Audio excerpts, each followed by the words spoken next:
just a little. So why don't you just meet me in the middle? In the middle, baby. Why don't you just meet me in the... Hi everyone, and welcome to another episode of In the News.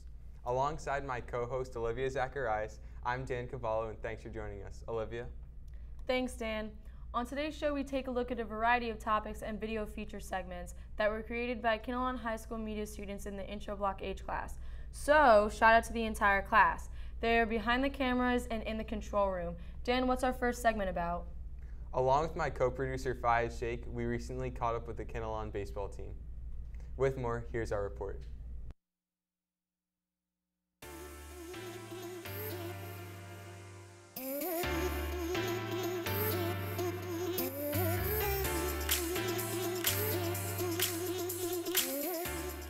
Hi, my name's Dan Cavallo, and we're here to check out the Kinnelon baseball team.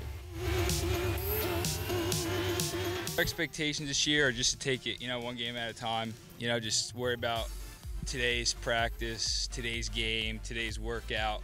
Not look too far ahead. Just live in the present. Oh, we've got a really talented group of young guys that every one of us can hit. We're strong, 1 through 9.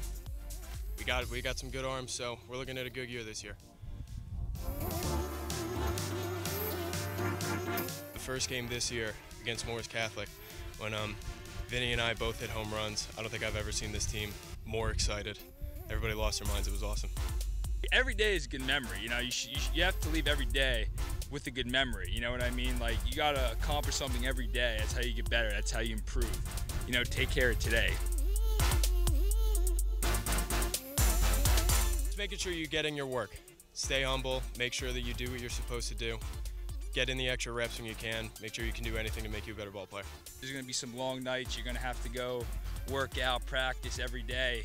Because there's always somebody who wants it. There's always somebody in another state, another part of the world who's trained just as hard as you, if not harder. So, every day you really just got to give it your all and just be like, yeah, I did everything I could today to get better. Maybe listen to some music, but just having a good time with the team and just getting the mindset is the biggest thing. Your head always has to be in the right position. I know I listen to classical music before every game just to kind of calm myself down, and the turkey and cheese sandwich. Prime time, Once the game starts, it's showtime, and you got to perform. So, just anticipation, getting yourself ready to go out there, hopefully win a baseball game. Lead by example. You don't got to be the kind of person that's bossing everybody around. Not being a good leader, acting like they know everything. That's not what a captain is. A captain's hustling every day, leading by example, and just showing what you got to do to play above this, like high school and beyond that. Just making sure that you set an example for what you're supposed to be doing for everybody. Picking each other up when you're down, making sure you keep your head up if you have a bad game, and obviously just being a leader out there. Basic fundamentals, and each and every day the players have been improving, and let them know that. Hard conditioning, but at the same time, just preparation, and taking one game at a time. And as we know, we have a very successful season. It's definitely been a big highlight of my career. Working with the young players, and especially the high school players. Getting them prepared for college. Especially working with the freshman, sophomore class. And seeing them develop. It's a rewarding experience, and going into their junior year and their senior year, and especially when they go to college and play there, it's a great satisfaction. Working with the youth programs with my 3 sons, and with my experience, in college, and just having an opportunity to still be around the sport, it's a great rewarding experience, and I've enjoyed it tremendously. The working the one-on-ones with the players, each one of them has their drive and also their personalities, getting to know their players, and just kind of get to know a little bit more about their background, and just watch them grow and develop. Throughout my years so far, so I really can't name exactly one, but they're all great.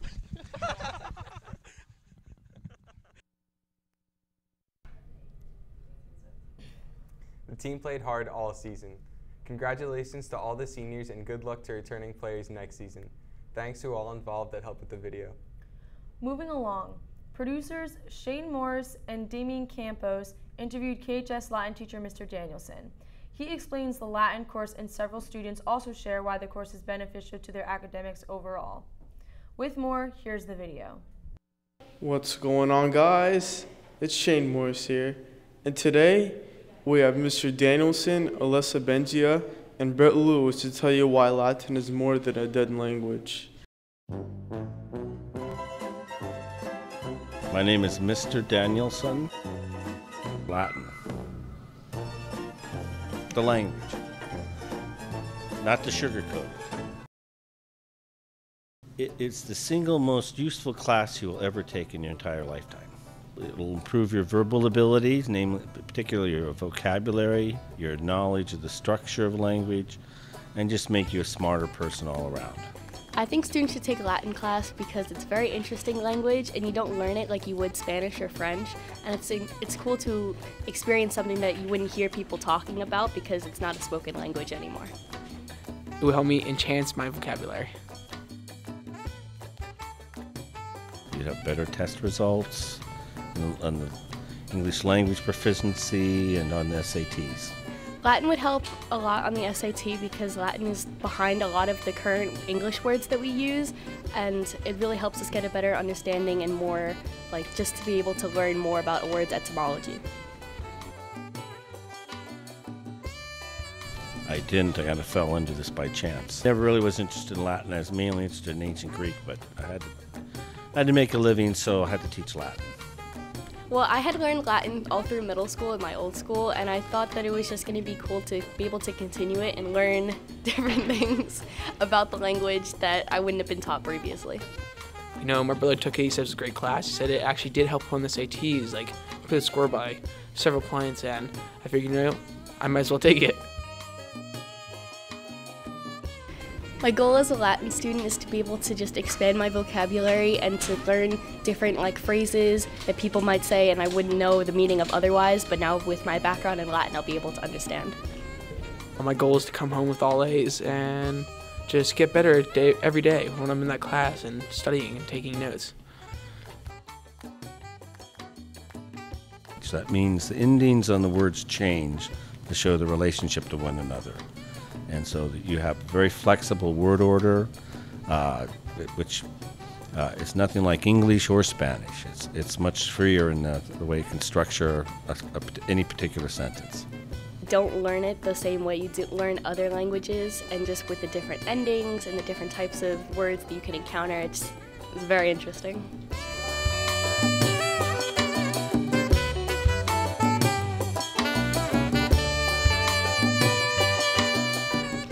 Latin in one word. Interesting. Learning, because it represents learning. Fun, because you get to interact with the students every day, and it's a small class. Everyone knows each other.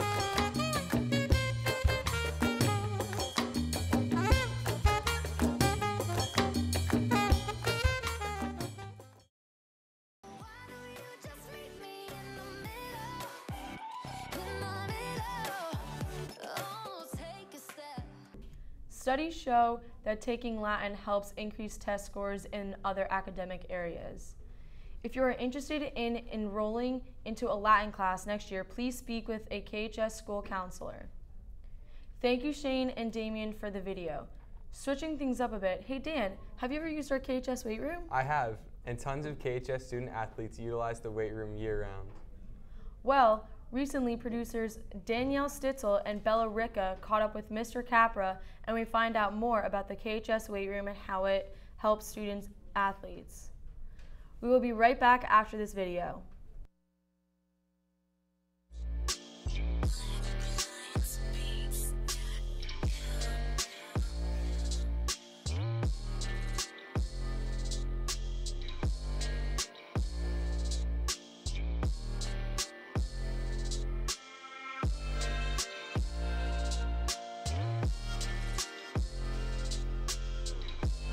I was one of the people that started the weight room about 19 years ago. When we had the big influx of students in Kinnelon, they had a referendum where they expanded the high school. When they expanded the high school, the fitness center was one of the considerations on making it bigger. I used to go every day, so I was preparing either for football or lacrosse, so I was here even including the summers. I am a health and phys ed major, so I used to coach 2 other sports too on top of this, and it just came naturally. After school from 2:30 to 4:30 every day. I started going freshman year, and ever since then I would go a few times a week and just try and get here as much as possible. If you come in the winter months, you'll definitely see between 30, 40 kids in here every day. By far, the winter months are the most popular. The weight room is open up over the summer, but the people that are in here supervising the room are mainly the coaches, and it's the teams that come in here in preparation for their fall sports. I started coming a few times a week initially to get in shape. And then as I started wrestling and getting more serious about that, I would come. Some sports require certain types of muscle groups to be a little bit stronger than others. We try to keep things the same, but we'll focus more on different types of sports that have different muscle groups that are more prevalent when they use them. I train the majority of the people that come in here. I always make sure they're on some sort of a program. He'll give us different workouts, routines to do to accomplish whatever goal. He'll give us motivation to make sure that we stick it out. Well, one of the biggest things is safety. We always post up the rules. We make sure we all take care of ourselves. Everybody watches each other, not just me, but we have signs up all over the place that remind them about safe weight, safe form, go at your own pace. So we try to always remind people. And again, one of the biggest things is that we all watch each other. So if somebody sees somebody doing something wrong, they'll talk to each other or they'll notify me. So it's eyes all over the room at all times. When we come in and we start a program, it's a top to bottom program. I used to always tell the kids, I go, we just can't work one muscle. We got to work an entire body. I'll alternate my workouts throughout the week. I'll do like chest and back on one day and legs on another day, and I'll go through all the muscle groups as the week goes on. The initial week or two is really rough on the kids, and a lot of them have a tendency to get really sore after that, but once they start getting on the program, they can start to see some benefits between 3 to 4 weeks. Yeah, I would recommend anyone to come. It's a great judge-free atmosphere, and Capra makes it fun, and there's a lot of good characters that come here. It's a good time. The coolest place to be in the entire building.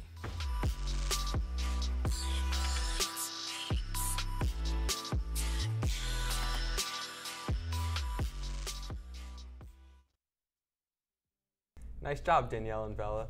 And if anyone is interested in working out, or if you have any health and fitness questions, please speak with Mr. Capra. Up next, producers Madison Casey and Alicia Weglar speak with talented pianist Bridget Wang. With more, here's the video report. Hi, I'm Bridget. I'm a freshman at KHS.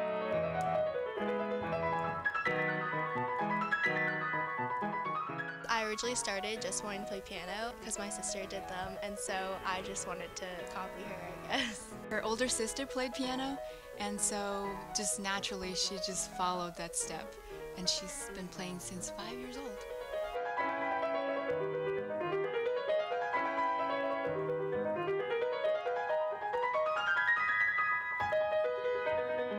I would say I'm pretty passionate about it. I practice an hour every day, and then the week before competition I would practice 3 hours, and then the day before probably about 5 hours.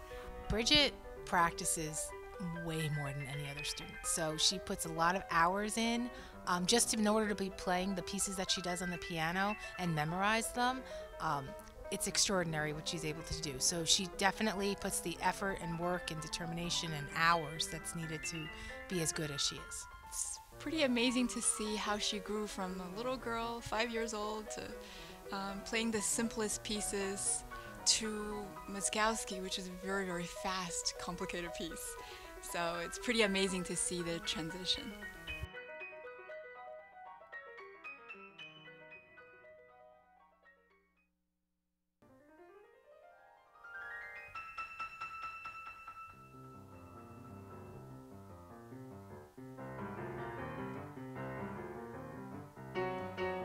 One time, when we were at Pearl R. Miller, she was trying to do a competition, and normally she does classical pieces, but this one piece was jazz. I never really played jazz before. I'm mostly like a classical player, so I asked her to come help me. She was a little apprehensive about doing it, and we stayed after school one time, and it was just fun getting to actually work with a piece of music and not fixing the notes, but talking at a higher level of music with her. I can't really help her, but I could listen.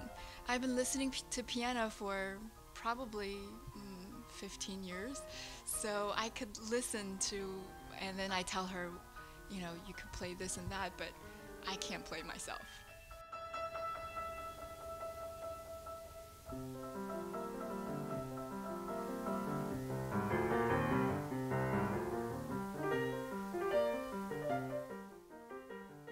She's played at Carnegie Hall, she's played at NJ-PAC, and with 5 minutes of performance, usually it takes her, you know, months of hard work, and it's amazing to see. It takes months of preparation before competition, and I'm usually extremely overwhelmed, but after the competition's over, it's like a whole weight is lifted off my shoulders.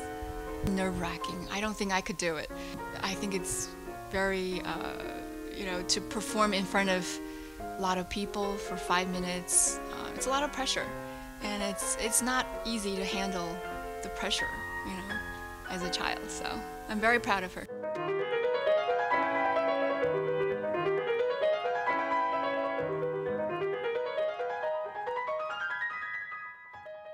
And we'll see what happens in college, but definitely throughout the years of high school.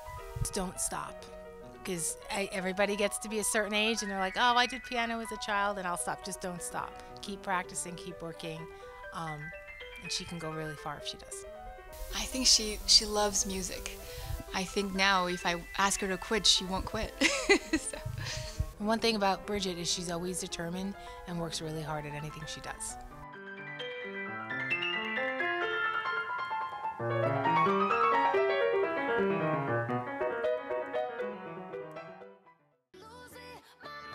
Just a little. So why don't you just meet me in the middle? In the middle. Baby. Why don't you just meet me? Bridget is an incredible talent, and her dedication to music is exceptional. It is no wonder that KHS is nominated for the National NAMM Best Schools for Music Award for the 5th time in a row. Awesome job, Madison and Alicia, on the video. Dan, what's next? Although our spring sports season has come to a close, recently producers Abigail Castell and Brianna Vanacore caught up with the members of the KHS softball team. Let's check out their video segment. Together on 3, ready? 1, 2, 3, together!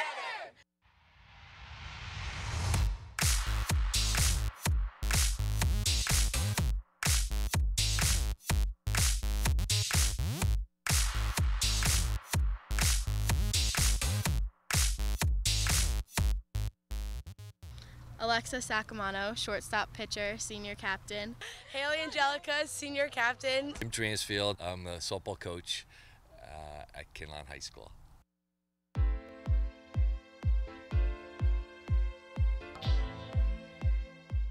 Talented because we've all been playing together since we were about 8 years old. Love, because I love my team. I would use the word awesome. I think that, you know, when we came together and the weather was really bad in March, you know, it's really hard to be in a little tiny gym and work on softball things, but you know, we battled through that, and it was a tough thing, and we started out the season really well.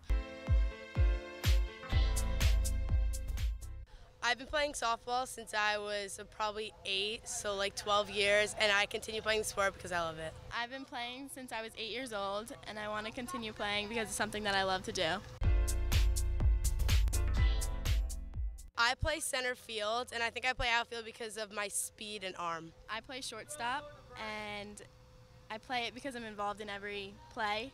I also pitch, and I pitch because I've just done it ever since I was little.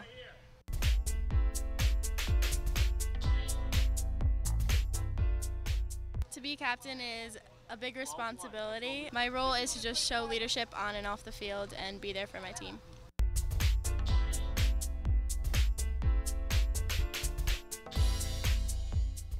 One of our main goals is to win states and conference. It looks like we have a really good shot at winning the conference. We're undefeated in the conference right now. We're 8-0. We beat Pequannock twice. We've beaten Butler twice. We have Whippany Park and a couple Booton games. So that's a big goal. Kinnelon hasn't won a softball championship since 1997, I believe. Been coaching for a long time. This is my 27th year. I was at West Milford for a long time, and I was actually coaching football with Coach White and having a great time. And I was on the staff when we won the football state championship in 2012. And the coach stepped down and talked to Mr. Rosenberg, and obviously I had to clear it with my wife because we missed spring vacation now. So, but I'm enjoying it and having a good time.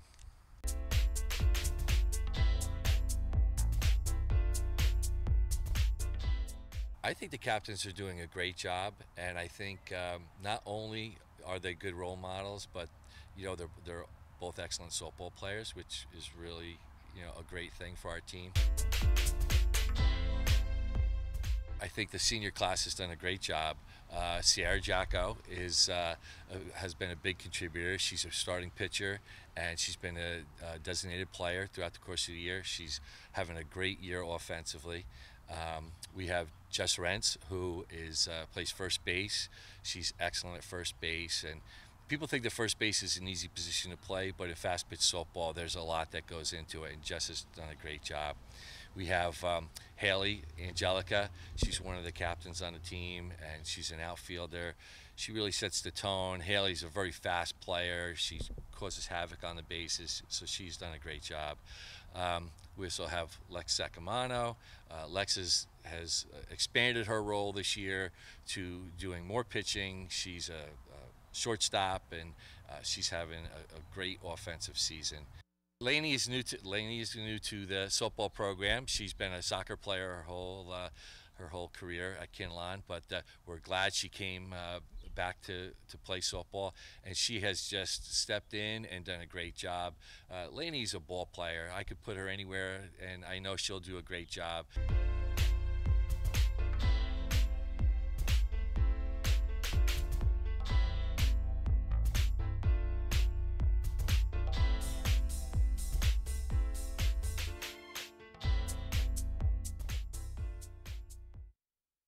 Congratulations is extended to the entire team. The girls earned a conference championship, qualified for the state playoffs, and made it to the North 1 Group 2 state semifinals. Shout out to all of the seniors and good luck to returning players next year. Dan? Well, as summer approaches, several KHS students will have summer jobs as lifeguards. And part of the KHS health class, CPR and AED training is offered to students. Producers Haley Hopkins and Cameron Lapp speak with health teacher Mr. DiColo to find out more about the classes and training. We will be right back after their video.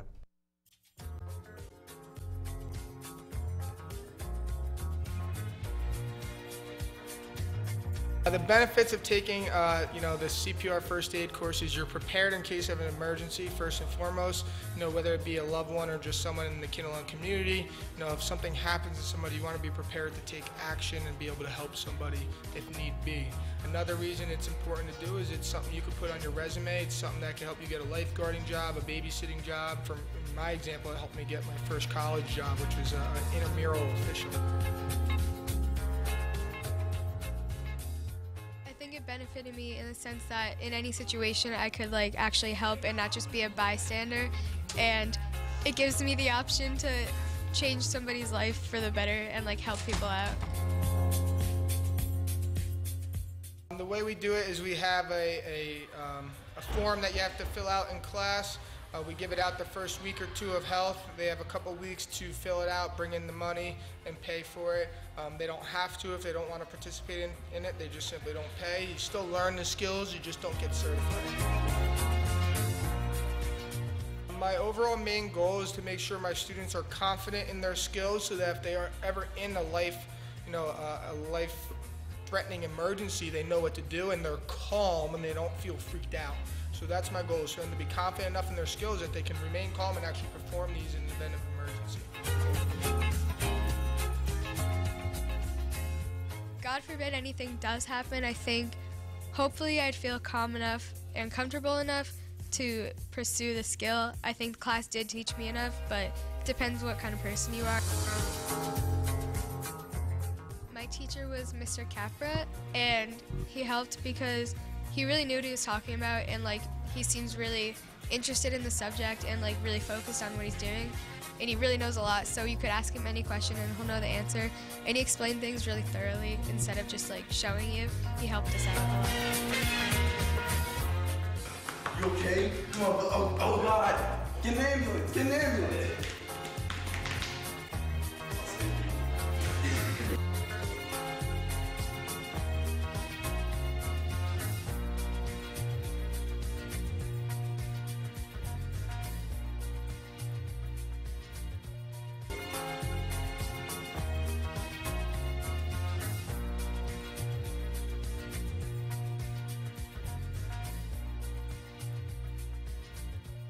Nice job, ladies, on the video. Certainly the responsibility and training provided in the courses could potentially save a life. Awesome stuff by all. Dan? Well, Olivia, you're no stranger to our next video. Tell us a bit more. Along with my co-producer Jabez Thomas, we caught up with the KHS girls lacrosse coach and team captains. They shared with us their thoughts about the season. Let's check out the video. Hi, I'm Olivia Zacharias, and earlier in the season, Jabez Thomas and I caught up with the girls lacrosse team. With more, here's our report. Hi, I'm Elisa Leone, E-L-I-S-A-L-E-O-N-E, and I play attack. Emily Thompson, E-M-I-L-Y-T-H-O-M-S-O-N, and attack. Kristen Dunn, K-R-I-S-T-E-N-D-U-N-N, and I play attack. I'm Annie Berthume, A-N-N-I-E-B-E-R-T-H-I-A-U-M-E, defense. Kaylee Beal, K-A-I-L-E-E-B-E-A-L, head varsity coach.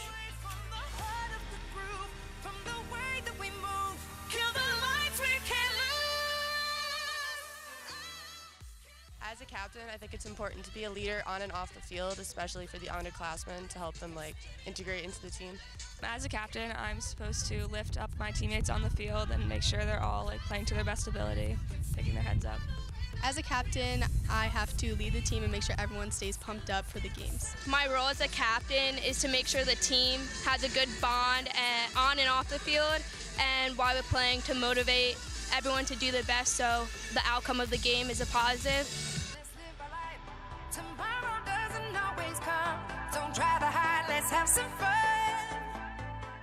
You can't rely on Taylor Smith is definitely one in a million, and it shows when she's playing.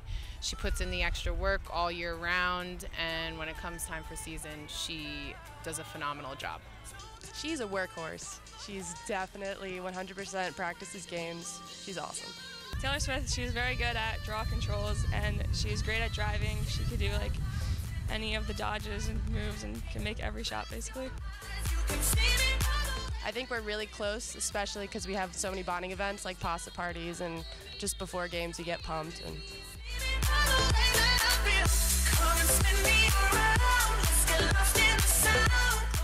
our goals are always to make states, but we're trying to get above a 500 record this year.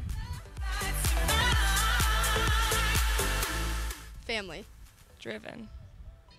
Interesting.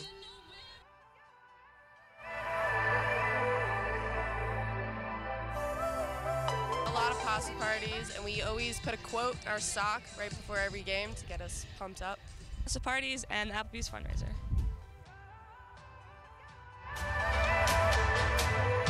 Hell of a night. Dancing in September. Definitely the whole thing.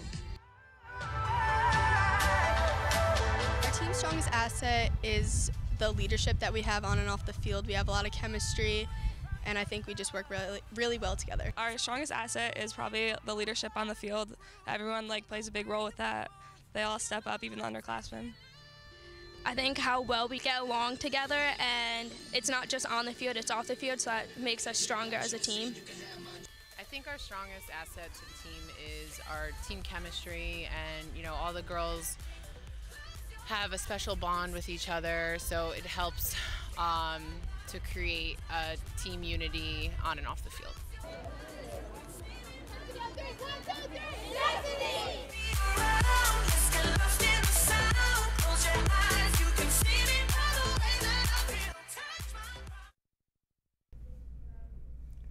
The team had a nice season. Sophomore Taylor Smith scored her 100th career goal, and the team qualified for the state tournament. Shout out to all of the seniors and good luck to all players next year. Dan, what's our next segment? Our next segment is about the revitalization of the journalism course. It was previously offered to students and will make its return during the 2018-2019 school year. Producers Aiden Anello and Brett Lewis provide this report. Hello, I'm Aiden Anello, and I'm a reporter for KHS. I recently caught up with Ms. Vandersleeves and a few other students on the new elective, journalism.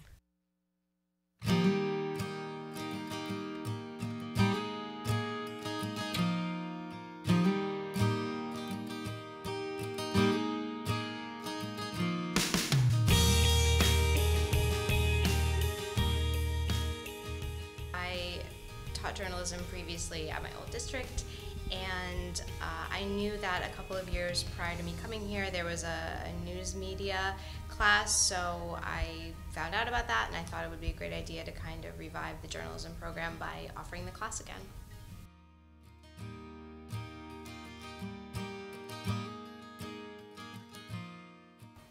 I would take an interest in taking the journalism class because it would help build up my knowledge on journalism, my skills, and help prepare me in the future. Because like when you write, you can be whatever you want. You get to write your own story, and even if journalism is a little bit different than that, it's still interesting writing. It's a fun course. I mean, we have a lot of debates. We watch a lot of movies. We read a lot of what's going on in the world right now. A lot of current events. From an academic standpoint, it's a good academic elective to have on your transcript for college. It helps strengthen your writing skills, your interpersonal skills, talking to people, interviewing people, and just kind of keeping up with what's new not only in the world but in the school that you're at. I like writing, and I want to pursue journalism as like a career, so I think it'll be helpful. Because like colleges will look at that, and when I apply for a job, they'll look at that as well. Taking journalism in high school would help with college applications and college in general because it would make me a better writer.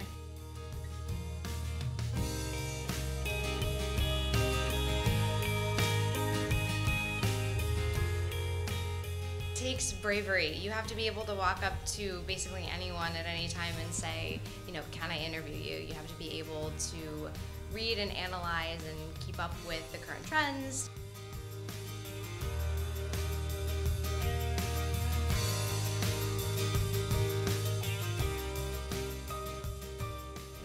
There's sports journalism, fashion journalism, entertainment, feature articles and opinion writing, combat journalism where you actually go off to Iraq and cover the war. So there's pretty much something for everybody. Well, I'm very interested in sports. I play sports, so I'd want to be a sports writer.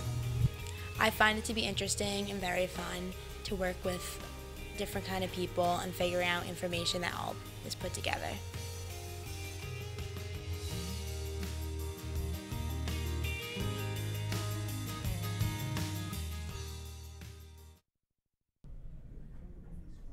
Nice job, Brett and Aiden. The journalism class looks like it will be an interesting course. Olivia? If anyone is interested in media, communications, publication, marketing, you should enroll in the journalism course. Speak with Mrs. V or see your school counselor. And speaking about courses offered at KHS, an important course is our driving instruction course. Yeah, I took it earlier in the year. Producers Matt Kostelniak and Eva Kessel interviewed instructor Mr. Souls and explains the importance of learning the procedures and rules required for driving.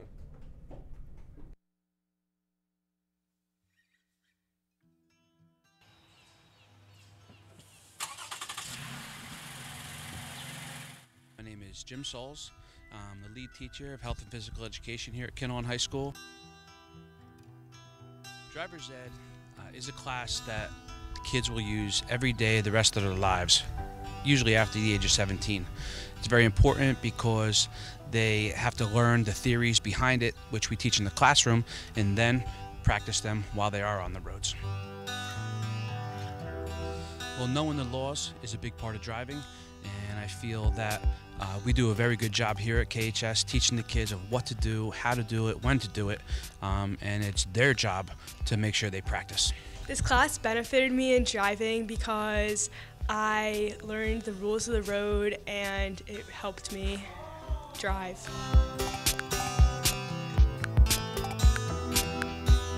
You know, I really do enjoy this class because this is the one class where I know that I am helping students that they're going to use the rest of their lives with that information. I think that it's an important skill, and I really think that the kids take it serious because it's something that the large majority of students want to do. Learning about the signs and all the really specific things was difficult, but the go-kart driving was pretty fun. It wasn't really hard, but some things were a little challenging where you had to study to pass the class.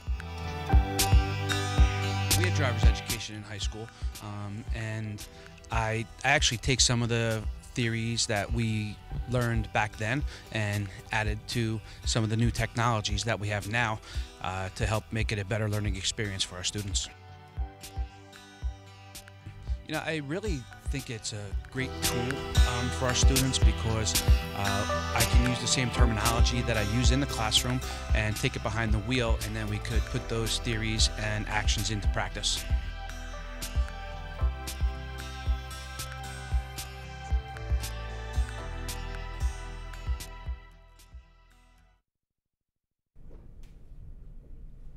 To all students that need hours behind the wheel, call Focus Driving School and schedule driving hours. And of course, to all drivers, stay safe while on the roads. Thanks to all involved in the video. Dan, what's our last segment about? Well, most would probably know KHS history teacher Dr. Racine for his prowess as a legendary soccer coach and his love for history in the classroom. But he also earned his doctorate in stained glass and has been an utilitarian and artist at the craft for nearly 40 years. With more, producers Zach Dunches and Steve Simmons provided this report.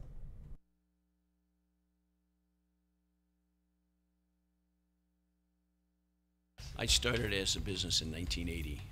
My dad was a contractor and I worked with tools and cutting glass from the time I was a kid. But I started as a business in 1980.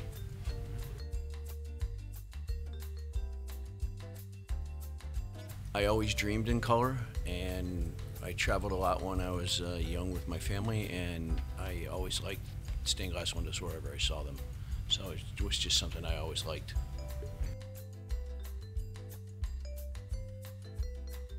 I have a studio at my house. I have an old two-car garage that I've converted into a studio, and it's got everything I need. Well, it depends. There's a lot of things to consider. The type of glass, the number of pieces, the size of it. So I've done projects that have taken me, 4 or 5 hours, but I've done projects that have taken me 3 and 4 months.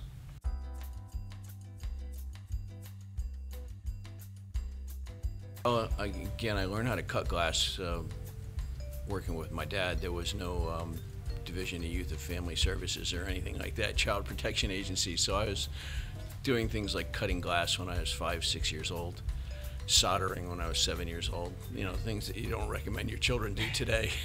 So that's where I started learning how to do it. And then I had an art teacher in middle school that let me make a small glass panel, and it just morphed from there.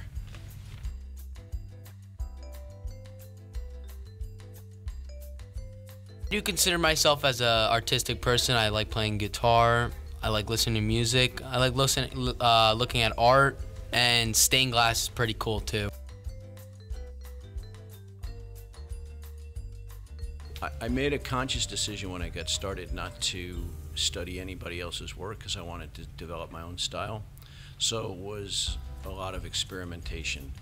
It wasn't until I had been working with glass for quite a few years that I actually went out and worked with other people, and then after I had been in business for 25 years, I started working with an older guy who was in his 80s, who was a third-generation stained glass craftsman, who was an expert, and you know, he kind of polished off a few things I didn't know, like how to install a window in a stone wall, for example. That's, where would you ever do that?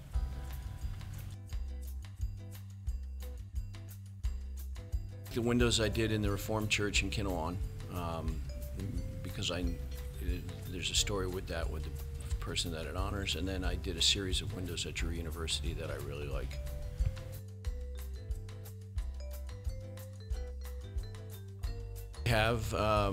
I have all three of my daughters have familiarity. I've taught some other people that were interested in just, you know, doing a little hobby stained glass work at home. So basically I'll teach anybody that wants to learn how to do it.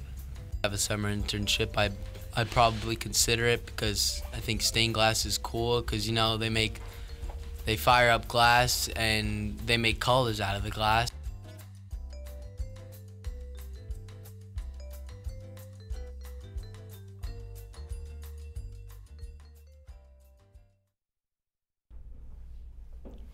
Thanks to Zach and Steve for the video.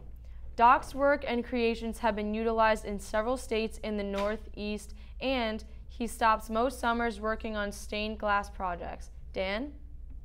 Okay, that wraps up this edition of In the News. For our entire crew, my co-host Olivia, we say thanks for watching. See ya, everybody.